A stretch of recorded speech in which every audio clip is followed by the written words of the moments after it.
Сагыйд мәдрәсәсейді, Аллаһу шөкер, ремонтладык. Ниһаят, тарихи бинабызга күчтек.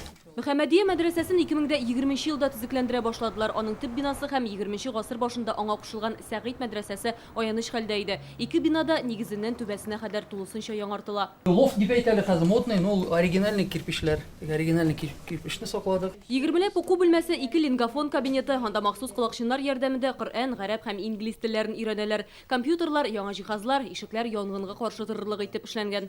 Иң мөһиме вентиляция дигән әйбер бар. Чөнки класста кеше күп булгачның һава суларга хәзер инде әлхәмдүлилләh шөкер бөтен уңайлыклары булган җайда укыйлар. Уку бүлмәләре һәм коридорда әле дә буяу исе килеп тора. Мөхәммәдия мәдрәсәсе менә шушындый ачык төсләрдә эшләнелгән, шуңа күрә ул тагында зуррак, тагында киңрәк булып тоела. Иске бинадан аермалы буларак яңасында мөмкинлекләре шикле кешеләрнең мәнфәгатьләрен дә исәпкә алганнар. Мәсәлән, сыйныфларга кергәндә Брайль шрифтыннан файдаланырга мөмкин. Шулай ук киләчәктә монда лифт кую да планлаштырыла. Bir parta артында 3 кеше утыра идек.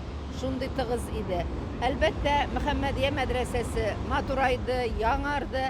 Әйне менә бу дәүләт программасы нигезендә аңа ремонтлар ясалгач, әлбәттә куанабыз. Бүген Мөхәммәдиядә 1200 шәкерт белем ала. Укыту татар һәм гарәп телләрендә алып барыла. Аллаһу шөкер, бүгенгә кадәр без татар телендә укыттык. Һәм иншалла киләчәктә дә шулай дәвам итәрбез.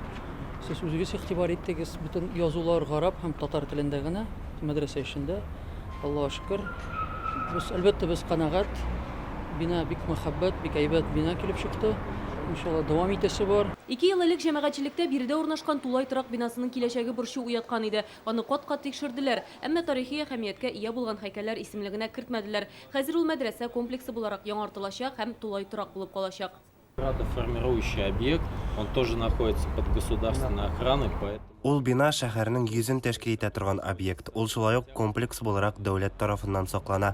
Мәдрәсә ишек алдындагы объектлар буенча әлегә проектлар әзерләнә, алар раслана. Һәммәсен бу урынның архитектурасына һәм тарихи әһәмиятенә туры китереп яңартачаклар.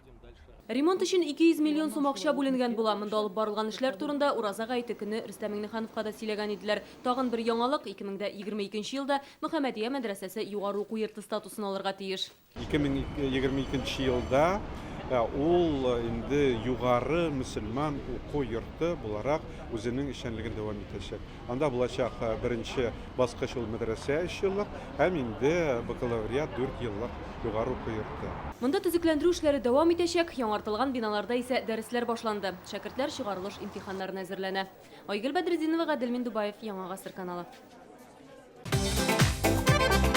Көтелмәгән кунак көттереп кенә интернет челтәрләренә дә килеп җитте. Хәзер бу фильмның барлык серияларын ТНВ.ру сайтында карап була.